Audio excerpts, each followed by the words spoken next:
आज है सावन का पहला सोमवार और इस दिन हम क्या करते हैं, अपने प्रिय महादेव के ऊपर हम जल अर्पण करते हैं, उनको जल चढ़ाते हैं और अपनी शुद्धि करते हैं। अपना तन मन जो है वो हम शुद्ध करते हैं। हम आत्मा से भी शुद्ध हो जाते हैं, मन से भी शुद्ध हो जाते हैं और तन भी हमारा पवित्र हो जाता है। ठीक इसी तरीके से आयुर्वेद में भी सावन महीने का बहुत बड़ा महत्व है। आयुर्वेद के अनुसार भी सावन के महीने में हमारी दिनचर्या बदलनी चाहिए। किस तरीके से? आहार में चेंज करके, विहार में चेंज करके, आचार में चेंज करके, विचार में चेंज करके। राधे राधे, मैं हूं अनीता पारिक, आपके आयुर्वेदिक न्यूट्रिशनिस्ट और आपके मन की सखी।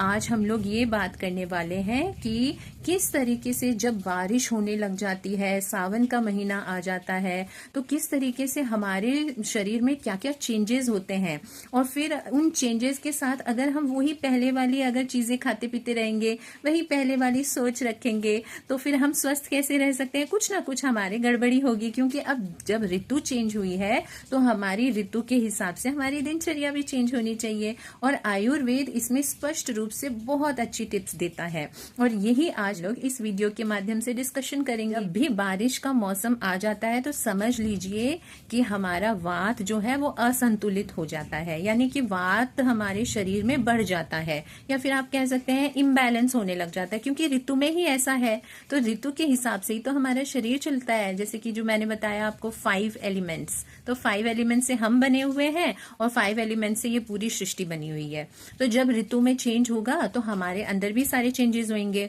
तो वात का इम्बैलेंस बढ़ जाता है जब सावन का महीना आता है। तो क्या ध्यान रखना है? आयुर्वेद में कहते हैं कि हमें ज्यादा तीखा खाना नहीं खाना है, हमें ज्यादा जो सूखे पदार्थ हैं उनको हमें नहीं खाना है, ज्यादा भारी खाना नहीं खाना है, जैसे तला भुना या बाहर का खाना हमें ज्यादा नहीं खाना है। ज्यादा क्या, अगर आपको पूरा ही अवॉइड करना चाहिए अगर आपको बिल्कुल स्वस्थ रहना है तो। क्योंकि इस समय क्या होता है ना, आप ये भी देखोगे कि काफी लोगों को ना एंग्जाइटी का सामना भी करना पड़ता है। एंग्जाइटी क्यों होती है? वही वात दूषित होने से एंग्जाइटी होने लग जाती है, या फिर अंदर से बहुत ज्यादा खुश्क आप फील करोगे, मतलब एकदम रूखापन आपको फील करें, आपको लगेगा कि बहुत ज्यादा आपका शरीर जो है वो रूखा होता जा रहा है। तो इसीलिए हमें आयुर्वेद के हिसाब से कुछ चीजें हैं जिनको हमें चेंज करना चाहिए। बारिश होती है और साथ ही साथ नमी लेकर आती है। अब बारिश के साथ जब नमी आती है तो वात असंतुलित होता है।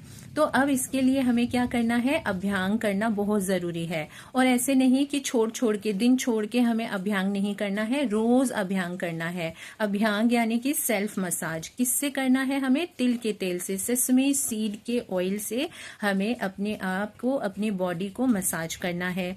साथ ही साथ दूसरी बात ये ध्यान रखनी है कि गर्म पानी पीना है। गर्म पानी पूरे दिन आप पीजिए। अगर आपको ज्यादा गर्म पानी सूट नहीं करता है तो आप ल्यूक वार्म करके पीजिए, लेकिन आपको नॉर्मल या ठंडा पानी नहीं पीना है।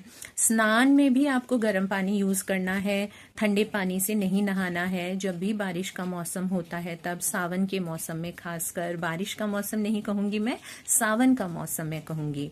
साथ ही साथ में आपको अणु तेल मिलता है, उसकी 2-2 बूंदे आपको अपने नॉस्ट्रिल्स में डालनी है। इससे क्या होगा? आपके अंदरूनी वे से आपको पोषण पहुंचेगा। आपका जो रूखापन है, सूखापन है, वो अंदर तक बॉडी में आपके नहीं जा पाएगा। अगर गया भी है तो अणु तेल से आपको न्यूट्रिशन मिलेगा, पोषण मिलेगा। इसके बाद में सुबह सुबह जब आप उठते हैं तो जल्दी उठिए और जल्दी उठ के जरूर से डीप ब्रीदिंग करनी है। इनहेल एंड एक्सहेलेशन करना है। हमेशा एक्सहेलेशन को लंबा खींचिए और धीरे धीरे श्वास को छोड़िए और इनहेल कीजिए, बिल्कुल श्वास को अंदर भर्ती करते हुए। तो ये आपको डीप ब्रीदिंग करनी है। साथ ही साथ कुछ प्राणायाम भी आपको करने हैं।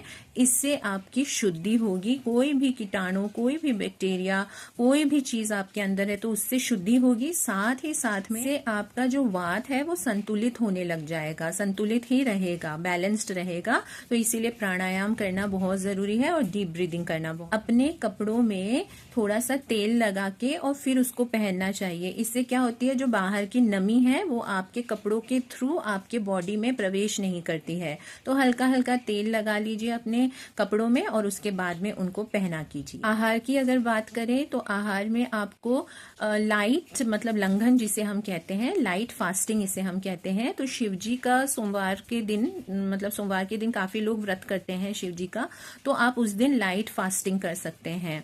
लाइट फास्टिंग का अर्थ होता है कि ज्यादा गहन मतलब भूखे नहीं रहना है, कुछ थोड़ा बहुत आहार लेके और फिर लाइट फास्टिंग करना अच्छा रहता है। इससे आपका जो भी आम है या टॉक्सिन्स है वो भी निकलती है और आप अंदर से शुद्ध होते जाते हैं। साथ ही साथ में पकोड़े, तली गली चीजें, चटपटा, ये सब खाने का बहुत ज्यादा मन करता है। जब भी सावन का मौसम होता है, बारिश होती है, तो ये बहुत ज्यादा मन करता है, लेकिन ये सारी चीजें अवॉइड करनी है।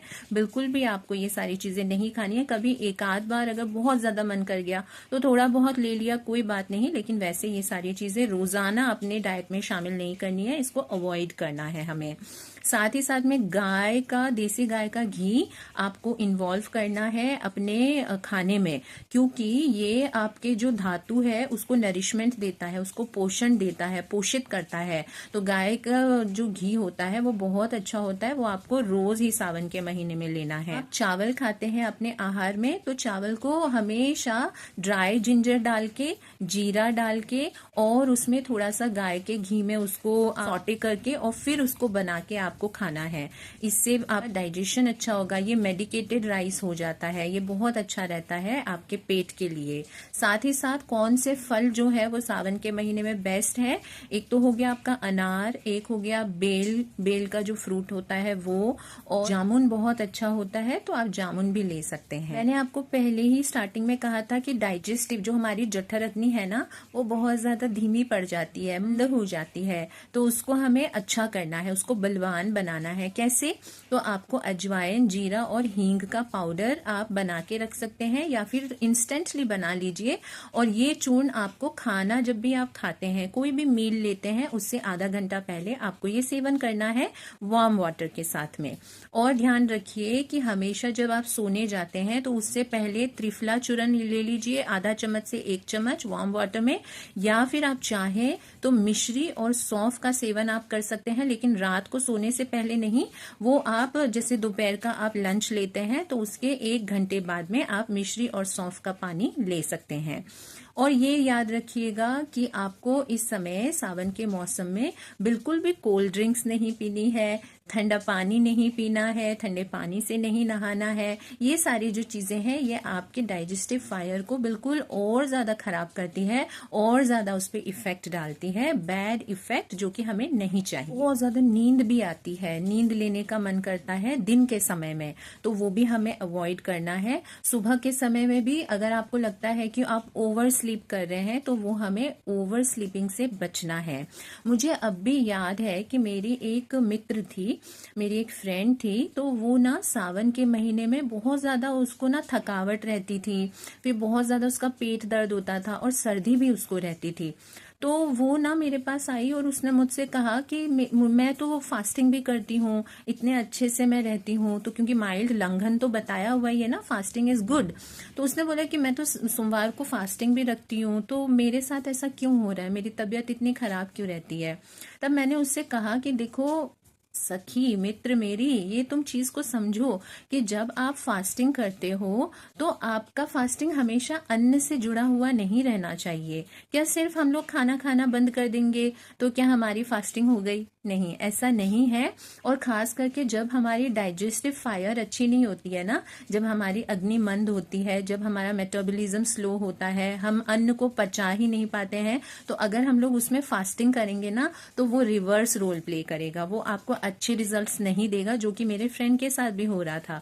तो मैंने उसको कहा कि तुम जो अच्छी अच्छी चीजें हैं ना सावन के ऋतुचर्या के हिसाब से आयुर्वेद में बताई हुई है उसको फॉलो करना शुरू करो। तो उसने अभ्यांग शुरू किया, नस्या जो तेल है, अणु तेल जो है, उसकी बूंदे डालना अपने नाक में शुरू किया। फिर गाय का जो घी है उसने थोड़ा थोड़ा अपने खाने में ऐड करना शुरू किया, और आप बिलीव नहीं करोगे, विद इन 2 मंथ्स में उसके चेहरे में चमक आ गई, उसकी सारी ये जो 3 मैंने तकलीफें बताई ना आपको, ये तकलीफें दूर हो गई। तब उसने मुझे कहा कि मैं तो ये सोचती थी कि शिवजी से जुड़ने का तरीका है फास्टिंग, लेकिन मैं ये भूल गई थी कि जब तक मैं खुद से नहीं जुड़ूंगी, जब तक मैं खुद को ठीक नहीं करूंगी, करूंगी, खुद की हेल्थ को, स्वास्थ्य को ठीक नहीं करूंगी, मैं उस परमात्मा से कैसे जुड़ सकती हूँ? क्योंकि खुद का ध्यान रखना भी परमात्मा की सेवा होती है। ऑब्सेशन नहीं होना चाहिए खुद के साथ में, लेकिन सेल्फ लव जरूरी है।